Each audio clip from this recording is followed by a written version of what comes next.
Corte Suprema de Justicia aprueba el permiso especial para el juez Marco Antonio Villeda y le da vía libre para asumir la cartera de gobernación luego de la escandalosa salida de Francisco Jiménez por la fuga de 20 pandilleros del barrio 18. 54 heridos, 9 de ellos de gravedad en un accidente al inicio de la calzada Roosevelt. Pasajeros narraron que camioneta iba con sobrepeso y exceso de velocidad. Les entregó un terreno y a cambio el alcalde de Xela se promueve como ingeniero registrado. Colegio de Ingenieros asegura que Juan Francisco López no ha terminado el proceso en el país y por lo tanto no puede exigir estas credenciales. Cementerio General se prepara a recibir a decenas de miles de visitantes para las honras del Día de Todos los Santos.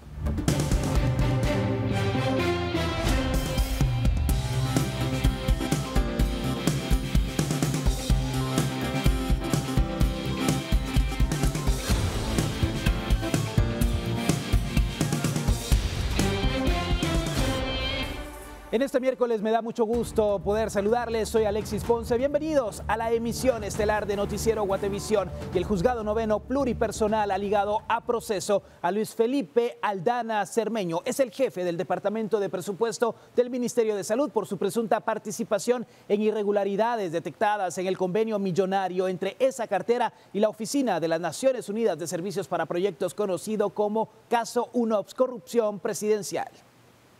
Hoy se desarrolló la audiencia de primera declaración del funcionario Luis Felipe Aldana Cermeño, jefe del Departamento de Presupuesto en el Ministerio de Salud Pública y Asistencia Social, en relación con el caso Oficina de las Naciones Unidas de Servicios para Proyectos UNOPS por presuntas irregularidades en un convenio millonario. La audiencia se desarrolló en el Juzgado Noveno Pluripersonal de Primera Instancia Penal, donde la Fiscalía Especial contra la Impunidad, FESI, presentó los indicios que motivaron la acusación de falsificación de documentos públicos y falsos movimientos presupuestarios. Según la Fiscalía, Aldana habría permitido la erogación de fondos y la firma de documentos con declaraciones falsas para otorgar un anticipo de convenio suscrito entre el Ministerio de Salud Pública y UNOPS en abril de 2024, por un monto estimado de $943 millones.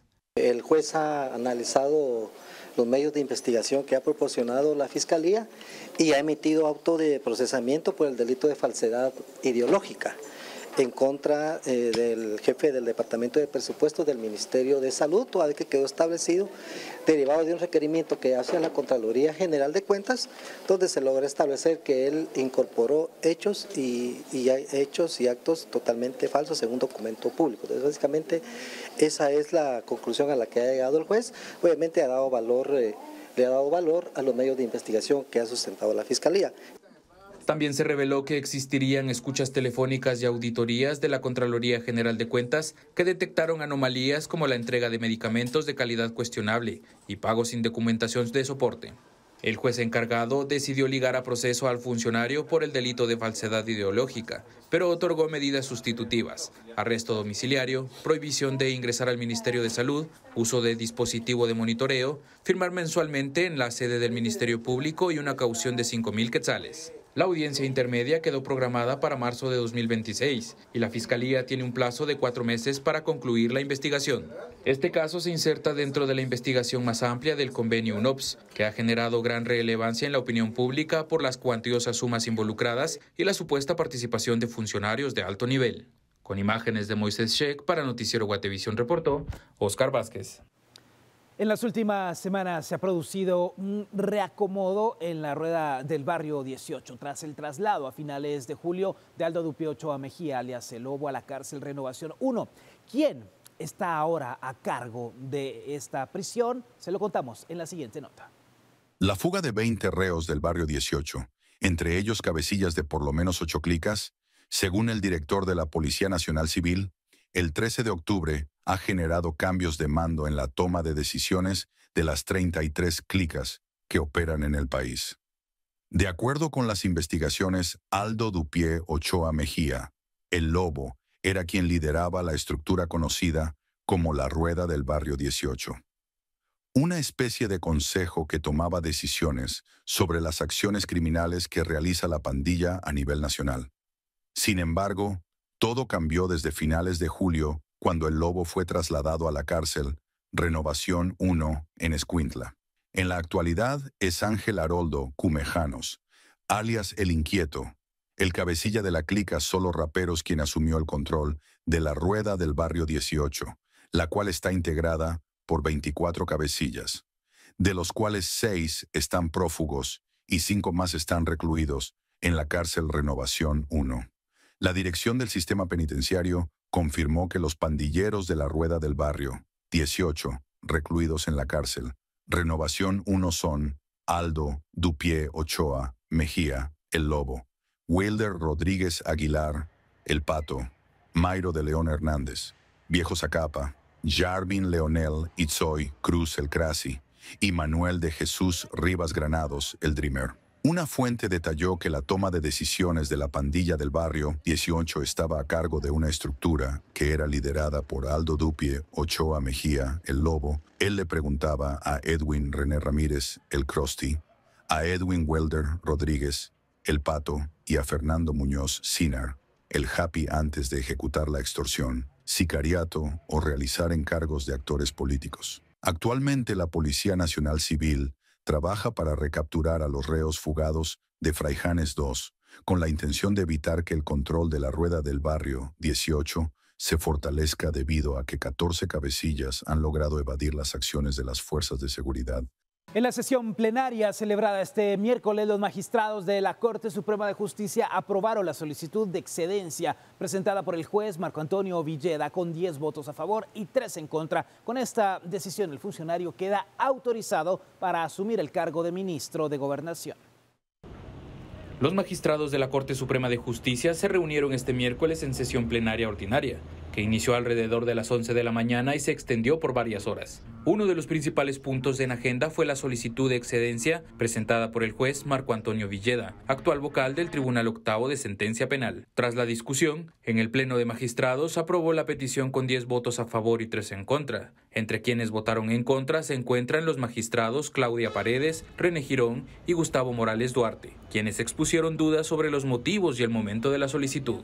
La excedencia fue solicitada por Villeda para asumir el cargo de ministro de Gobernación, tras la salida de Francisco Jiménez, quien renunció luego de la fuga de 20 privados de libertad del centro penitenciario Fraijanes 2. Fuentes judiciales indican que la excedencia le permitirá a Villeda mantener su plaza como juez dentro del organismo judicial, la cual tiene vigencia hasta abril de 2029, según resolución de la propia Corte. El Honorable Pleno de Magistrados de la Corte Suprema de Justicia ha conocido la excedencia que se ha presentado por el juez Marco Antonio Villeda y la misma ha sido otorgado por mayoría del Pleno de Magistrados de la Corte Suprema de Justicia.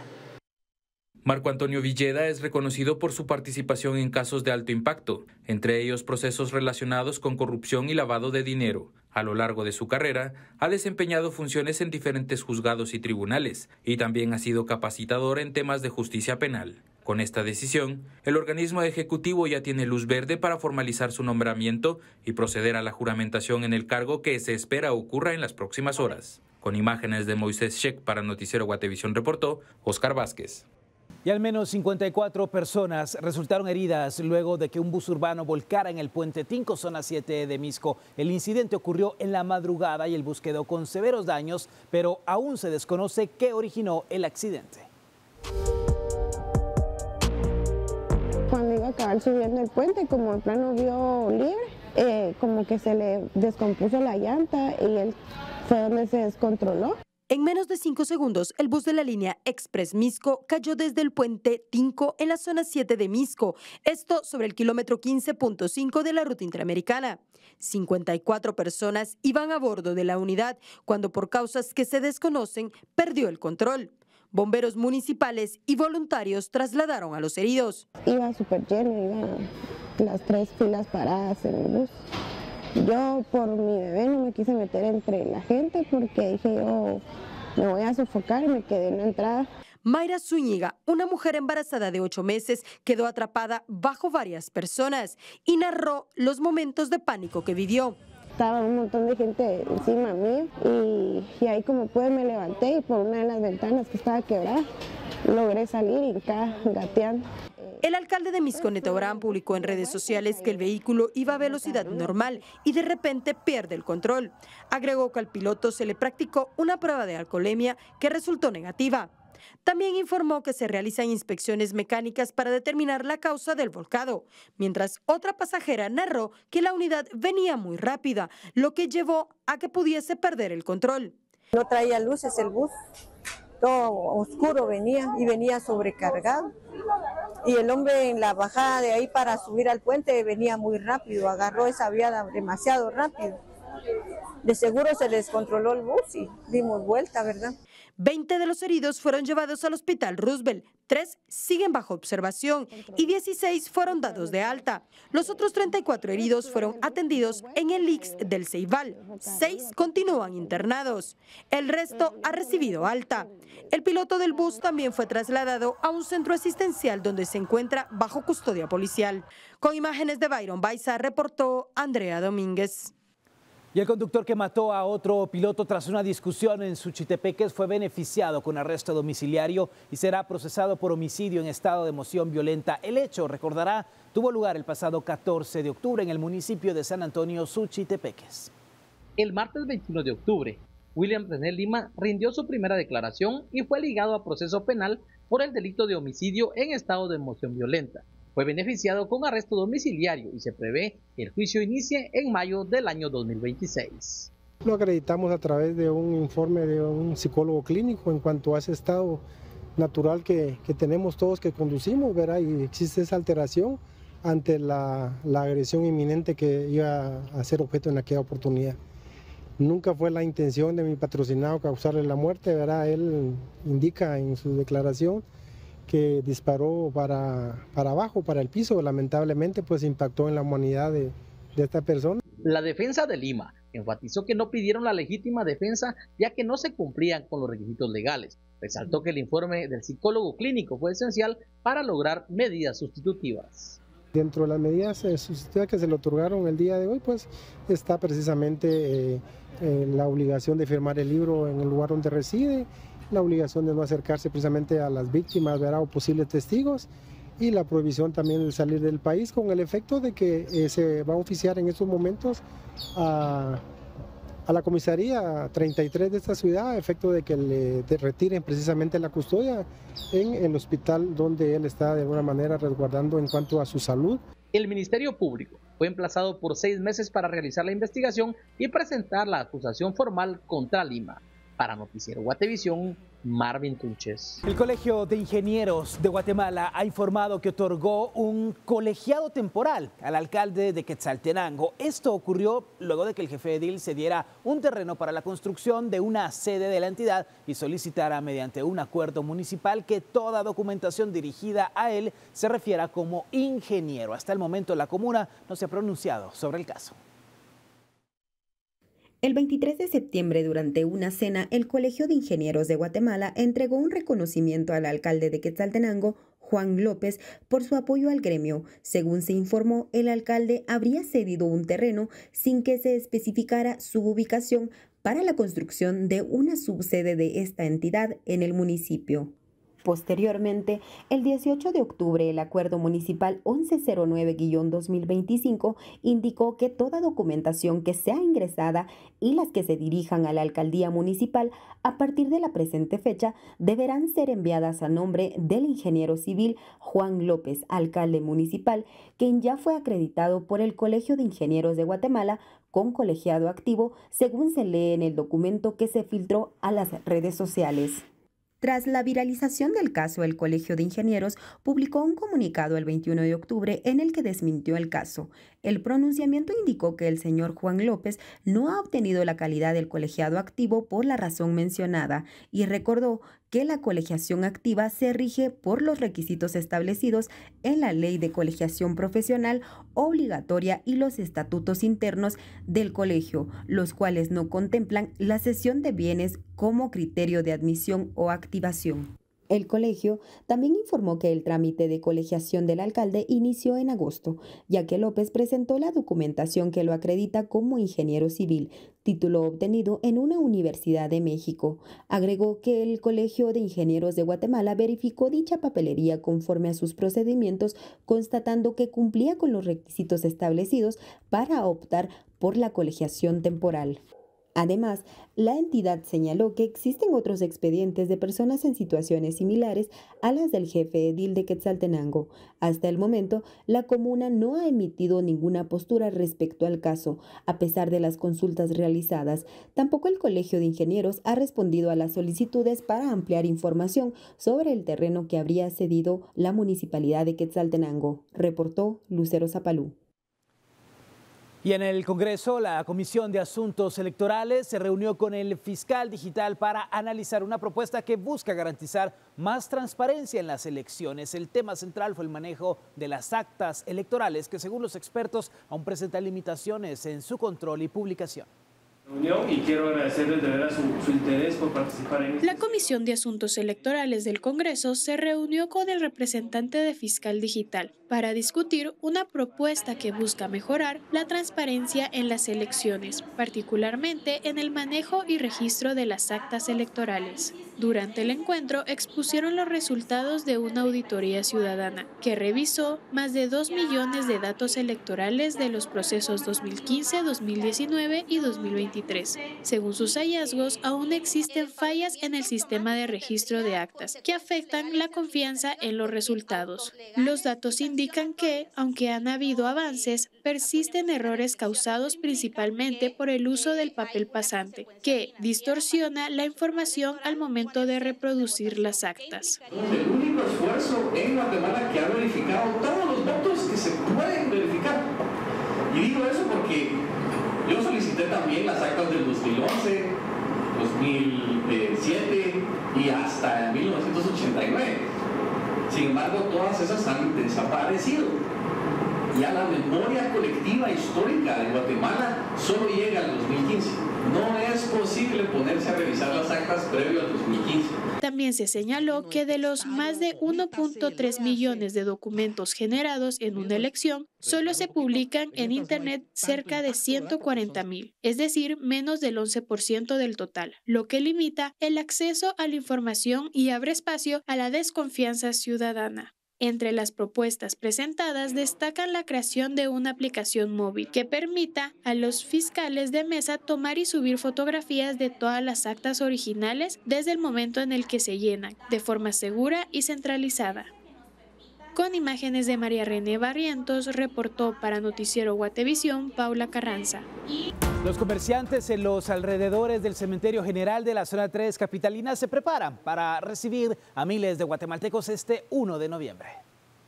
La venta de flores, detalles y lápidas ya se registra en las afueras del Cementerio General en la Zona 3 capitalina, en donde los comerciantes se preparan para recibir a más de 1 millón de visitantes el 1 de noviembre. Por ahora, lo que más se busca son ramos que tienen un precio de 5 quetzales. ¿Qué es lo que está elaborando en este momento? Un ramo así que lleva un poquito de cada cosa, o sea, lleva hojas, le ponemos amarillo, un poquito de exofilia y una rosa.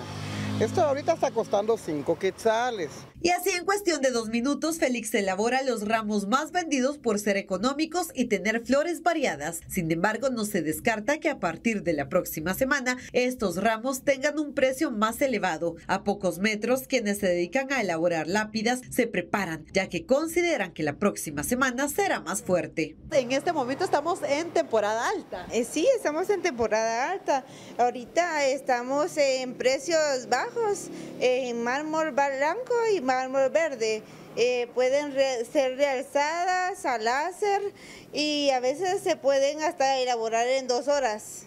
Bueno, por ejemplo, en esta, ¿usted qué es lo que está haciendo en este momento? Ahorita estoy pintando esta lápida que va de color dorado y la quieren con un crucifijo aquí del Señor de Esquipulas y va a ir así. Después de algunas horas, las lápidas están finalizadas, cada una con un color, imagen y fotografía en especial, para llevarle un presente este 1 de noviembre a las personas que, aunque ya no están, se siguen llevando en el corazón. Se espera que desde el 27 de octubre autoridades municipales inicien a designar espacios para los 130 comerciantes que se instalarán el Día de Todos los Santos. Con imágenes de Eric Ávila, para Noticiero Guatevisión, Rosemary Ávila.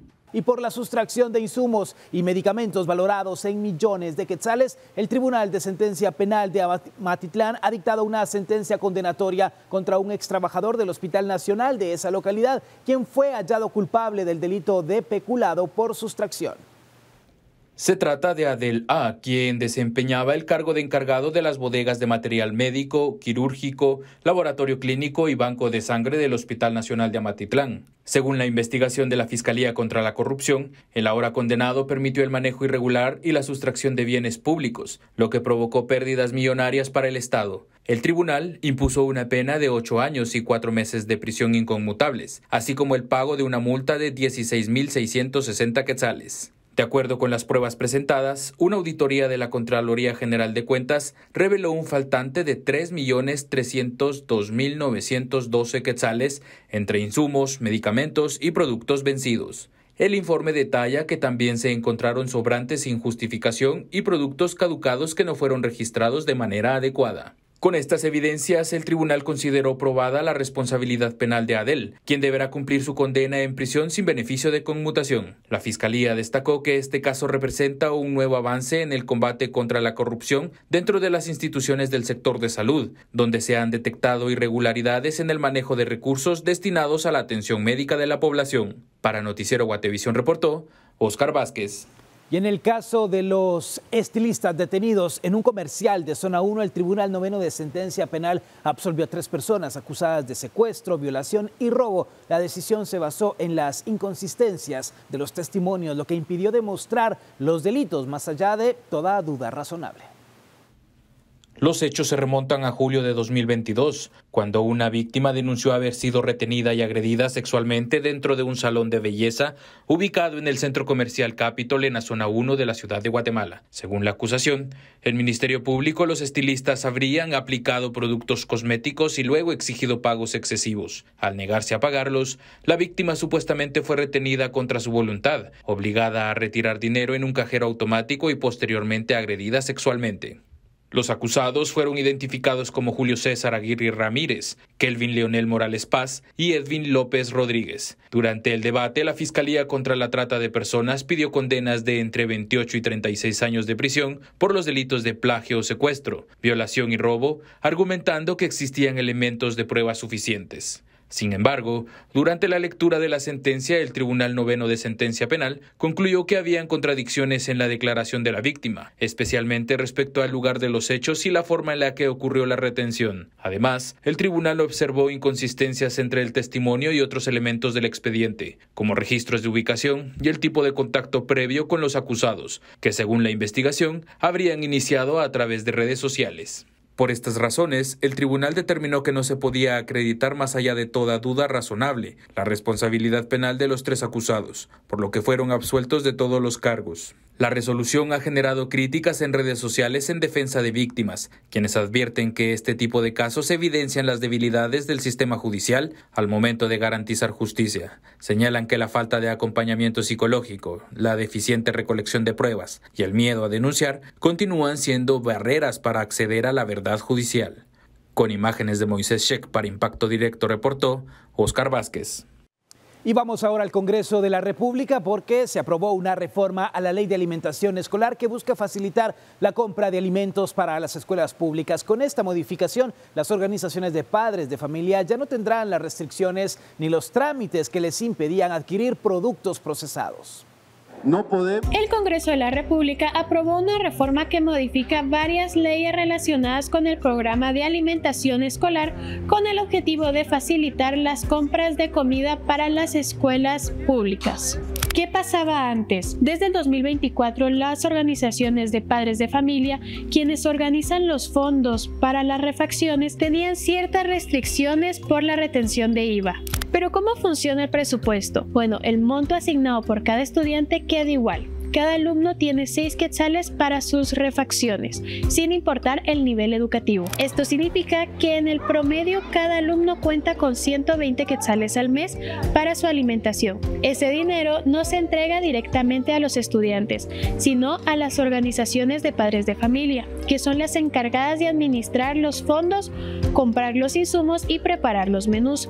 El presupuesto total de cada escuela varía según el número de alumnos inscritos.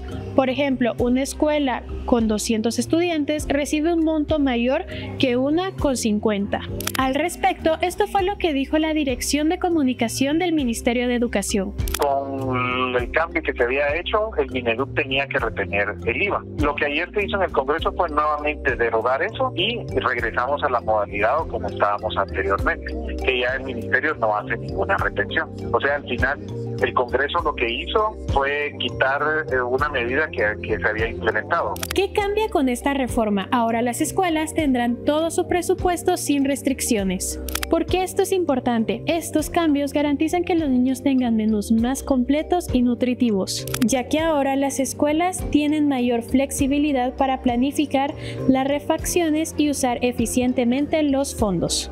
En palabras más sencillas, las escuelas tenían más dificultades para comprar comida. Ahora, gracias a la reforma, reciben el dinero completo y pueden elegir los alimentos que mejor se adapten a las necesidades de los estudiantes según el menú aprobado por el Mineduc. Con imágenes de María René Barrientos, reportó para Noticiero Guatevisión, Paula Carranza. Y cambiamos de temas, ahora hablemos de Insibume porque mantiene el monitoreo constante sobre la tormenta tropical Melissa que se desplaza por el Mar Caribe. Según el reporte oficial, por ahora este fenómeno no representa peligro para Guatemala. Melissa se formó a partir de una baja presión ubicada al norte de Venezuela. Tras fortalecerse alcanzó la categoría de tormenta tropical. Actualmente se encuentra en zona de preaviso del Plan Operativo de Ciclones Tropicales de Insibume. Se prevé que el sistema se desplace hacia Jamaica en los próximos días, aunque no hay otros sistemas activos bajo vigilancia. El Insibume mantiene vigente el pronóstico de lluvias. Se esperan precipitaciones en la Boca Costa, sur del Altiplano Central, Valles de Oriente y otras regiones del país.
Y algo que es positivo, Guatemala está atravesando un auge turístico con más visitantes de Centroamérica, Estados Unidos y Europa. En medio de este crecimiento, el país apuesta por la sostenibilidad e innovación como ejes del desarrollo y se prepara para el Foro Viaje GT 2025 que reunirá a expertos para impulsar destinos más competitivos y responsables.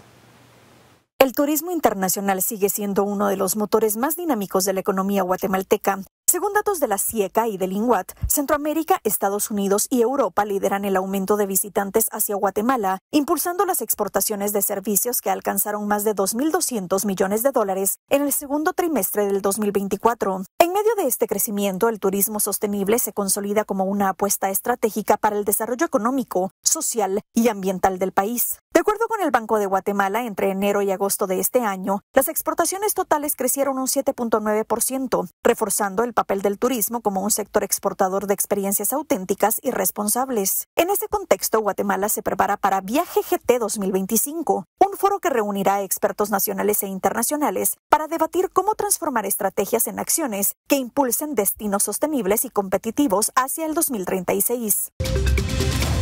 Y las fuerzas militares estadounidenses atacaron una supuesta lancha narcotraficante en aguas del Pacífico con un balance de 2 muertos. Es el primer ataque de este tipo en el Océano Pacífico desde que Washington inició su campaña de ataques a embarcaciones en la región. Fuerzas militares estadounidenses llevaron a cabo un ataque contra una supuesta lancha narcotraficante en aguas del Pacífico con un balance de 2 muertos. Así lo anunció el miércoles el jefe del Pentágono Pete Hegseth en la red X. Es el primer ataque de este tipo en el Océano Pacífico desde que Washington inició el 2 de septiembre su campaña de ataques a embarcaciones sin precedentes en la región, que ya deja al menos 34 muertos. El gobierno del presidente Donald Trump, que hizo de la lucha contra el crimen organizado uno de sus objetivos principales, alega que puede llevar a cabo estos ataques puesto que declaró a los cárteles narcotraficantes como organizaciones terroristas. Estados Unidos se declara por lo tanto en conflicto armado con un enemigo que no tiene estado ni territorio definido. Los críticos, entre ellos gobiernos de la región como Venezuela o Colombia, consideran que Washington no aporta pruebas de que esas lanchas transporten drogas y que esas embarcaciones además no suponen un peligro para las fuerzas navales desplegadas en el Caribe. Una posible invasión a la República de Venezuela. Militares salieron este miércoles a las calles de Lima tras la declaratoria del estado de emergencia por la ola de criminalidad en medio del escepticismo generalizado de la población frente a este tipo de medidas. El decreto regirá en principio por 30 días en Lima y el vecino puerto del Callao.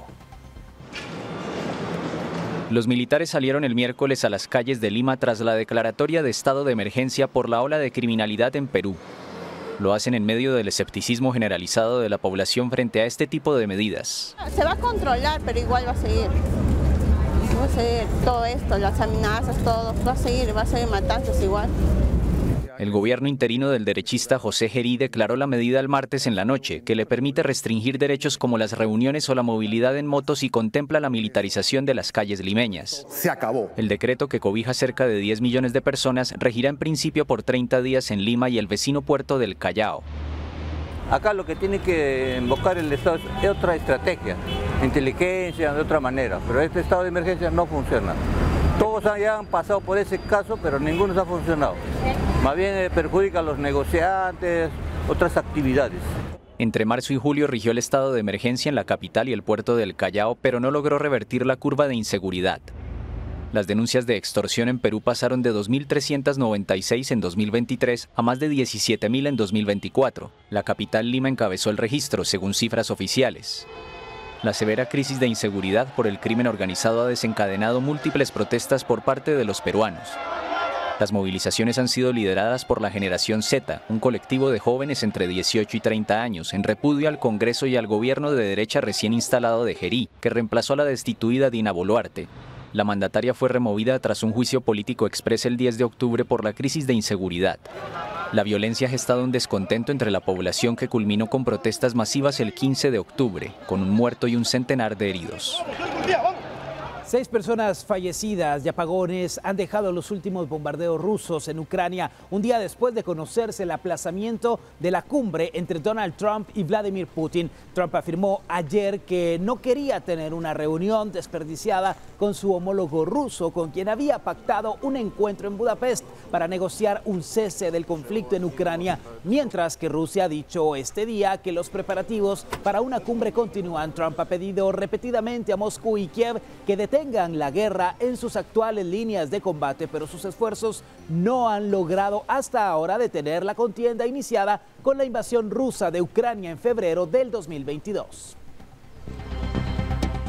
Y el presidente ruso Vladimir Putin ha supervisado este miércoles ejercicios de fuerzas nucleares estratégicas de Rusia que incluyeron pruebas de misiles lanzados desde la superficie y el aire, anunció el Kremlin, subrayando que Rusia toma las medidas adecuadas para preparar su potencial militar. El presidente ruso Vladimir Putin supervisó el miércoles ejercicios de las fuerzas nucleares estratégicas de Rusia. Estas maniobras, planificadas con antelación y a las que Putin asistió por videoconferencia, incluyeron pruebas de misiles lanzados desde la superficie y el aire, según anunció el Kremlin. Hoy estamos llevando a cabo un entrenamiento de fuerzas nucleares planeado. Me gustaría enfatizar planeado, como acaba de informar el ministro de Defensa. El ejército ruso realizó un lanzamiento de prueba de un misil balístico intercontinental Yars desde el cosmódromo de Plesetsk, cerca del Círculo Polar Ártico, con destino a un campo de entrenamiento en Kamchatka, en el lejano oriente ruso. También se lanzó un misil balístico Sineva con un alcance de hasta 11.500 kilómetros desde un submarino en el mar de Barents. Misiles de crucero fueron disparados por bombarderos estratégicos rusos Tu-95MS. El anuncio de estas maniobras rusas se produce una semana después del inicio de los ejercicios anuales de las fuerzas nucleares de la OTAN, que involucran a unos 2.000 efectivos, 71 aviones y 14 países. Estos ejercicios occidentales de unas 2 semanas de duración se llevan a cabo desde bases militares en Países Bajos, Bélgica, Reino Unido y Dinamarca, así como sobre el Mar del Norte.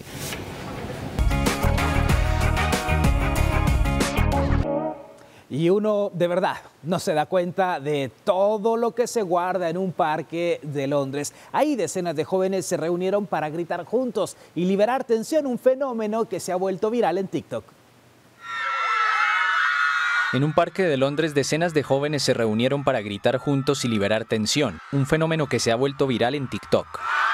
Los participantes, en su mayoría personas de unos 20 años, se congregaron el sábado pasado en la cima de la colina de Hampstead Heath, al oeste de la capital británica. Esperaron a que Mona Sharif, la organizadora de este club del grito, diera la señal y entonces comenzaron a gritar a todo pulmón mientras se grababan con sus teléfonos. Me inspiré en algunos TikToks que vi provenientes de Estados Unidos donde un grupo de personas se reunía básicamente para gritar juntas. Era una idea tan poco convencional y divertida que pensé que algo así podría replicarse fácilmente en Londres. Así que hice un TikTok diciendo que Londres debería hacer uno. Y a partir de ese video creé un grupo de chat. Después de ganar algo de atracción, vistas y me gusta, 1000 personas se unieron al grupo de chat en 3 días. Antes de comenzar a gritar, los participantes se turnaron para subirse a un banco y hablar sobre su soledad, sus dificultades para encontrar su lugar en la sociedad o lo que les enoja en las noticias, con el aliento del grupo. Sabes, muchas veces somos bastante callados, somos, ya sabes, tranquilos tanto como podemos, pero creo que muchas veces estamos experimentando mucho estrés. Especialmente como profesora, estoy rodeada de niños gritando y tengo que estar tranquila en esos momentos, así que ahora es mi momento de brillar y gritar. Según una encuesta de YouGov para la Universidad UCL, publicada el pasado septiembre, 2/3 de los jóvenes de entre 16 y 25 años en Gran Bretaña experimentan o han experimentado problemas de salud mental, relacionados principalmente con sus estudios o problemas económicos. La organizadora del Club del Grito subraya que esta actividad también les permite a los jóvenes reunirse e intercambiar ideas en una capital donde muchos se sienten solos y tienen dificultades para ser amigos. Creo que muchos se van a sumar a esta iniciativa del grito. Llegamos así al final de esta emisión estelar de Noticiero Guatevisión. Lo más importante de la jornada, soy Alexis Ponce. Una excelente noche. Mañana nos vemos una vez más, 21 horas, aquí por Guatevisión.